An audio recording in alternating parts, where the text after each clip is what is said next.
Hi everyone, this is Nikki Jameson here. I'm a digital artist, and today I am going to do a really quick exploration of some of the new brushes in Escape Motion's Rebelle 6 Pro.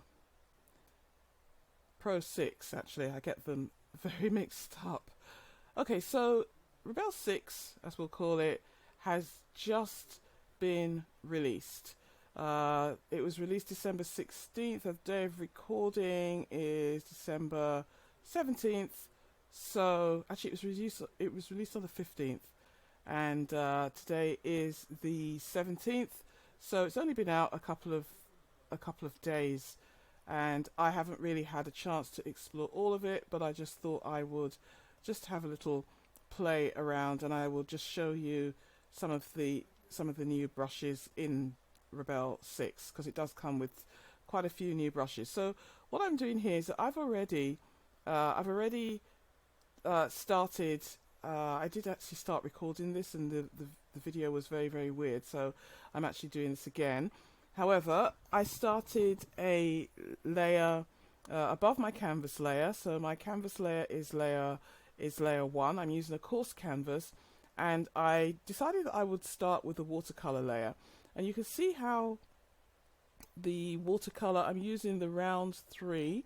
One of my favorite brushes is the flat brush, which all these brushes have very nice characteristics. As I've said in my previous videos, you have to play around with the brushes and see what they do, play around with the program and see what it does. If I add another layer here, just to stop it becoming a little bit muddy, I can add a little bit more watercolor there, increase the water a little bit. I haven't done much with the visual settings. I'm slowing down the diffusion speed, because what I really want to do is to just put some oil brushes over this and just see where we go from there. So this is my watercolor layer, and this is a layer that you can you can add layers, you can combine layers, you can now also add blend modes to layers. If you're using blend modes, you have to make sure that the nano mixer, or the pigment mixer, is turned off. You can't use the two together. So you'll see that with the pigment mixer, if I turn the pigment mixer off, it dulls the color a little bit. Let's go back on the layer. The color's a little bit dull. Okay, you can see the difference there. So I'm going to keep it on for the moment, and we'll see what we do with it. So I'm going to go to layer, actually layer 6. Let's move layer 6 up. I'm going to go to layer 5, just for the sake of my sanity, so I remember where everything is. And it doesn't seem like I'm adding a lot of paint on here, because I've already added it and it's a layer below, so it's not actually coming up.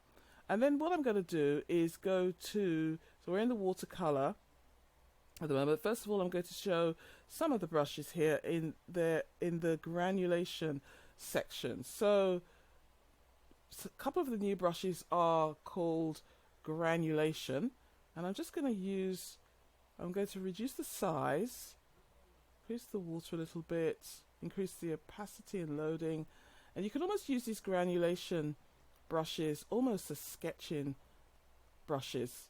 Okay, they will pick up any granulation settings that you have set. Just making sure that I'm on paint. I'm going to make it a little bit bigger, and they will also interact with the paper. So if you've got granulation setting here, I've got the strength to 5, which I've reduced to 3, and density to 5. So I'm going to just for the sake of this video, you can see the difference here with the increase of the granulation.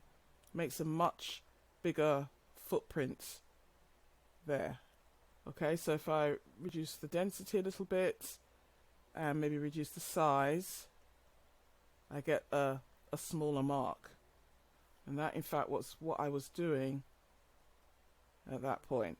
So you can always get it to a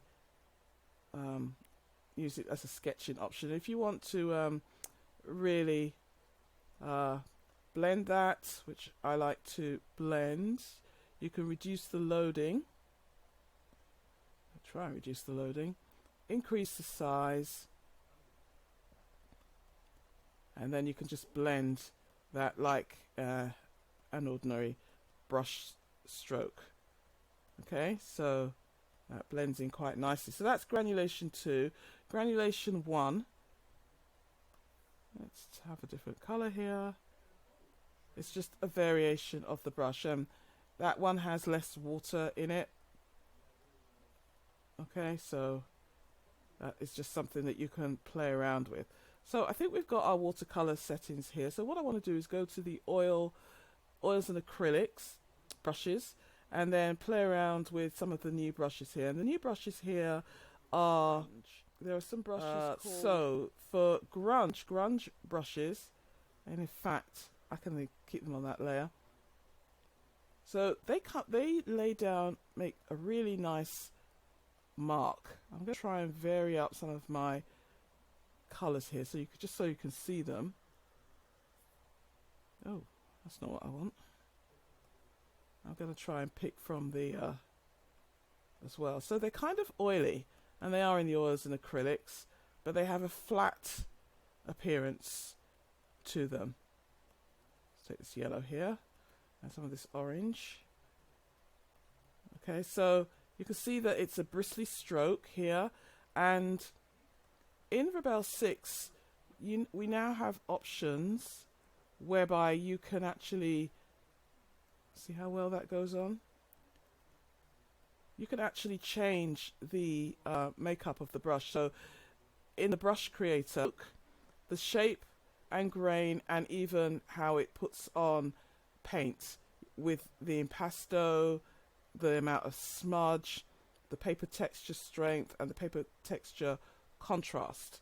Okay, so these are real new additions that you should play around with. You can even increase the jitter, the tilt, the opacity of the brush, all sorts of nice things there. So I'm not going to really change too many of these, hopefully, but you can see I actually have made some changes here, and immediately it's affected the brush. If I want to reset the brush, I can just go up to here, reset it back to its default, which includes the size. Okay, and it will go back. Okay, so let's move on to Grunge 2. Let's just add some marks really quickly here, and you'll see what I'm going to do in a minute. I'm going to try and let's make the brush bigger. Anyway, I'm just putting a lot of paint down here, putting some marks down. I'm going to Grunge 3. Let's see if we can get a bit darker. So with Grunge 3, all these brushes are slightly different.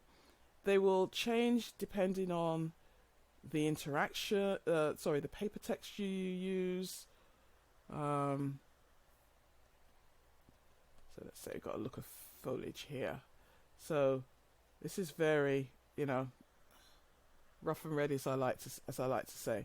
I'm literally just putting down some colour, and I want to just see what I can do with it. And if I had my colour wheel out, I could vary these even more. So that's Grunge 2, and you can change all the settings. If you change the settings, you'll get a different appearance of the brush. So this one is more bristly. You really have to not take any one demo as gospel. You just have to play around with them for yourself. All I can do is just show you this. I'm literally trying this out, and it's new to me, so don't hold me to anything here. Alright, but I'm just putting down some marks so that you can see that Grunge 4 has more of a kind of stretchy, expressive footprint. And remember that we're painting this on a watercolor painting. I'm not sure what I've done there. Let's just check.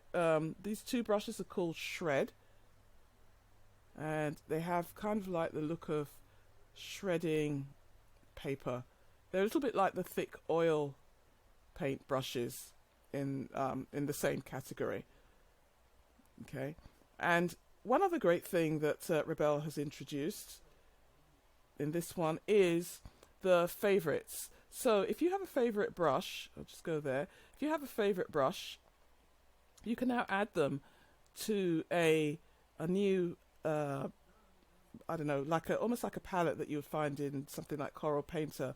It's a favorite thing. So um, I'm pressing on my art pen. I've just pressed the button on my art pen. You choose copy brush preset to favorites and just tap that. And if I go back to favorites, it's added it there. Okay, so this is the shared. This is the one that I was just using. Okay, it's flipped it back to, let's go back there. It's flipped it right back. I wanted some darker colours here. I don't know why I'm sticking with these. Anyway, but I'm just trying to really quickly do this. I'm trying to use these same colours. Do this abstracty type of thing here. Alright, and then you've got Shred 2, which is another one. Let's see if we can get a bit of white in there. Yeah, that makes it show up. So Shred 2 is a very textury, nice, beautiful texture brush. They're really beautiful, these brushes. Really, really, you'll really have fun. Alright, so now I've just laid down some paint, and these are in the grunge category. They are new brushes. There are some more brushes elsewhere. You have to play around and find them. What I'm actually going to do now is to try and blend this in. So depending on where you do your blending, I found you will get very different results. So if I try blending in the grunge section, maybe I should blend the grunge brushes. This is the effect that I will get. I'm not too keen on this. I mean, it can work, and I'm only demoing, so it's not really fair to sort of draw a conclusion here. But what I'm going to do for this is I'm going to go to let's just try this brush called Hairy, which is in the round brushes, and still on blend. Try blending that way, and I actually really like the round brushes for blending.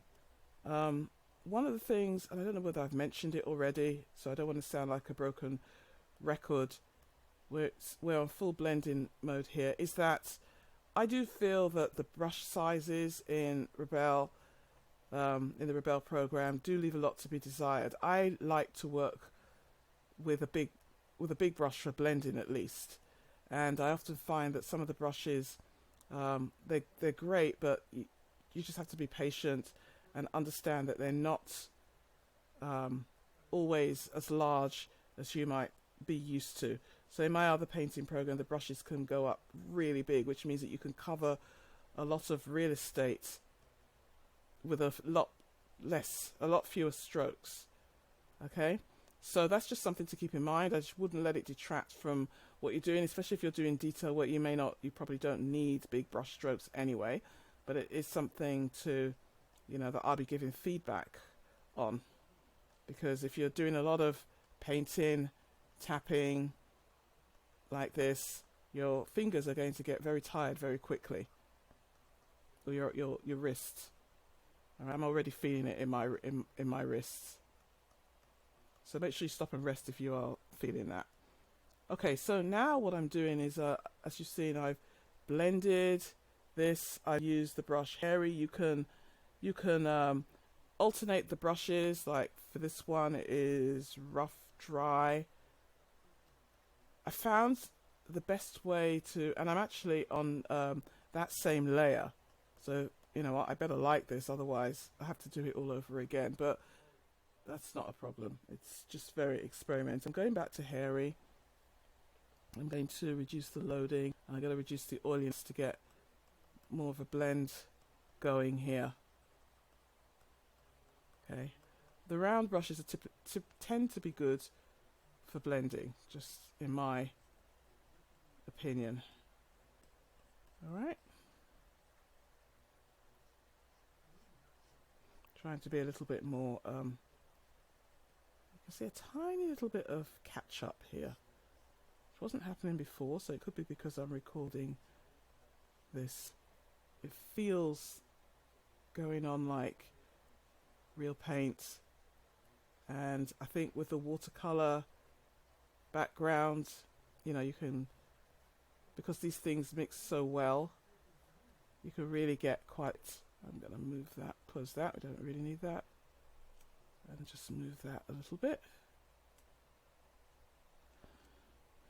Okay, and you can always, you know, if you've got an area where, so this is blending really, really nicely. I'm just going back and forth. You can, what you can do is go from, and you can always also use the eraser. If there's any parts that you don't, you know, you don't really like, or you're not really keen on, you can reduce the brush size.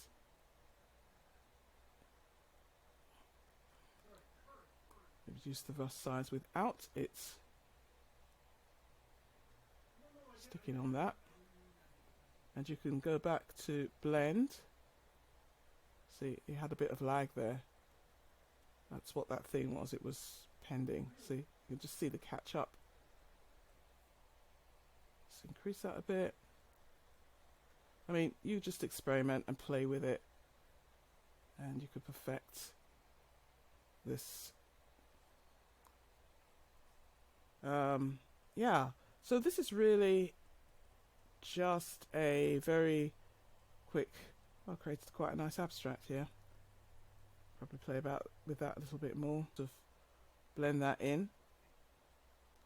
Always just experiment and see what happens. And I love the way, I just love the way it's picking up the bit of the canvas texture. Okay. I didn't use the layers. If I was to turn this top layer on, you would see this is my other painting. It's not really interfering with it. This is something I actually started, which just adds a little bit more paint under there. But I mainly use these two layers, and I think I'm quite happy with this short experiment. And if you want to, you know, you just continue just playing with these brushes, and you'll see what you get from the different brushes, with you using them with your own creativity. An exploration of some of the new brushes in Rebelle 6 Pro. And we started with the grunge brushes. Well, actually we started with the watercolor brushes, then went to the grunge brushes, and then ended up with the round brushes, and using Hairy to blend all those colors into this final abstract. Thanks for watching. Perhaps I'll see you in another video. Take care. Bye for now.